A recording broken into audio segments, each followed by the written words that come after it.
Hey, Mark, let me begin with you, because I've got a poll here that was just conducted, if I can find it. I always have too many papers here. Let me read you what it says. It says that ABC News, Washington Post poll, and the question was this. I want to be very clear about how I present this. Is support for the Tea Party movement based on racial prejudice against Obama? That's the question. Okay, is support for the Tea Party movement based on racial prejudice against Obama? They asked Americans this question. 28% of Americans said, yeah, a lot. 21% of Americans said some. And 43% of Americans said not at all. So if you add the 28 and the 21, you got 49% of Americans who are saying they believe, 49% of Americans saying they believe the Tea Party movement is based in some part on racial prejudice. What do you make of that? Well, first of all, I think let's go back to the election. This president had 56% of the population of the United States voting for him, which put him in office. They gave the man a fair shake, a fair chance, and frankly, I think the Tea Party has come around as a result of what we see as policies that are inconsistent with smaller government and less spending. All right, I'm going to stop you there. I'm going to stop you there, and I'm going to give my friend Roland Martin a chance to come in and answer you. Well, actually, he didn't actually answer your question. He danced around your question because he obviously didn't when I want to answer it. So I'll let him have a second opportunity, Rick, to actually answer the question you actually raised in terms of what the people in this poll, not African Americans, Americans in general, had to say about the Tea Party and race. But he's just said that 65% of Americans voted for the man. That included a lot of whites, but, though, right? Yeah, but the bottom line is he did answer the question. Here's what would you like, have. Mr. Skoda, would you like another chance to answer the question? I'd be happy. First of all, I don't know the statistics, and certainly what was the sampling size? ABC Washington Post. ABC News, Washington Post, a very legitimate organization, very legitimate polling data. And I'm very familiar with the Washington Post. Let me say this. I think it's unfortunately a misnomer. First of all, there has been a narrative which has been preceded by primarily the mainstream media going back to the Washington protests during the health care rally. I was one of those organizers. I spoke at the rally.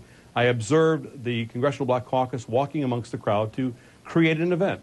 And I would just tell you, I think that that narrative has been pushed so often and so regularly that it has had an impact. Without question, your survey would suggest that. On the other hand, being involved directly in the movement as I am, we have repudiated racism at every chance. We have gone on record and stated unequivocally that we're against any form of racism or derogatory conversations relative to violence or ostracizing people. And I have personally talked to people when I have seen signs that I deem offensive to just take them away. And frankly, I believe personally that at the end of the day, what we're trying to focus on now is the 2010 elections. This issue. Well, no. Let me stop you before you get to the 2010 elections. You just said Rick, that you just said. Hold on a minute. You just said that you were at an event and you stopped someone for something they were doing. Can you be more specific? What was the sign or what was the person doing at an event that made you go over to them, and what did you say? Well, it was actually we had our Tea Party here in Memphis, Tennessee. We had some folks who had signs which I thought, frankly, were a bit too harsh. What did they say? What did they say? About going back to Kenya specifically. And I said, look, that's inappropriate. I reject birthers. I reject this question of the man's origins. My family comes from Central Europe, Polish, Slovenian. I'm a third-generation immigrant. So I get all of that. And frankly, we need to reject those kinds of things when the rhetoric is too extreme. On the other hand, I didn't hear on the other hand, I didn't hear too much being said when Shabazz suggested that white cracker babies of police should be murdered. And that is far and away extreme versus a sign that might be carried at such an event. Actually, it was pretty interesting. Media Matters has an interesting take on that, and that Fox News has actually put the New Black Panther Party on the network more than anybody else in the past 10 years. So maybe they're the one pushing that story he's talking about. So maybe they should answer why they are giving them a platform to espouse their views. That's what they should answer. What I also appreciate, though, Rick, I appreciate that the other guest is being honest by saying, look, I tell people, take the stuff down. I debated Mark Williams, a Tea Party leader, right here on CNN on Anderson Cooper 360 in September. And I asked him on the air, if somebody had a racist sign, would you tell them to take it down? He said, I would not want to infringe on their First Amendment rights. And I think the Tea Party folks who have condemned racism, who have said you are not welcome here, that's the right position. What the NAACP voted on was to call upon the Tea Party to remove racist elements. They did not call the entire Tea Party racist. They didn't call all the Tea Party folks bigots. And when you talk about polls, CBS had a poll as well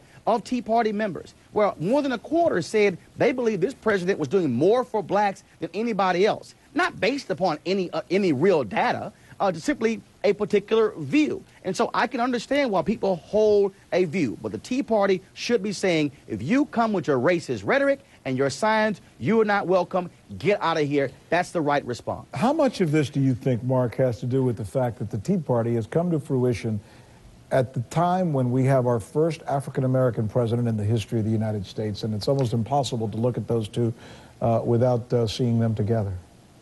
Well, let's be clear. I think some of this effort was undertaken. In fact, in my own response was at the end of the Bush administration. I have been very anxious about what his spending habits were doing to this nation. And frankly, when Barack Obama came into office, he stepped on the accelerator. It's problematic. I think, to your point, race is a very delicate issue in this nation. It always has been. I live in Memphis, Tennessee. We have 60% African American in our city. I deal with race every single day in the way we drive jobs into the city, the issues of helping people who are less able, whether I support the Brinkley Heights Urban Academy or build a church in New Vineyard Baptist Church in our Binghamton area. The truth of the matter is, we need to have a dialogue about how we begin to work together, speak with each other, as opposed to yell at each other. And I think, I agree. Quite honestly, a lot of this is just beyond the pale. Roland, you get the last word. No, I agree with that. And I think part of the problem here is that when you look at the people who I think some Tea Party folks look to, the Glenn Becks of the world who say the presidents are racist and they use the race baiting, when you look at Rush Limbaugh and his racist language as well, that's what you have here. And that at the end of the day, if it's about rights, fine, but reject the people who want to bring race into the rally, into the party. And so I salute those who do that. They're the righteous folks, but not all Tea Party leaders are willing to do that. And I think the NAACP is simply saying, remove the racist elements from your existence, because they're the ones who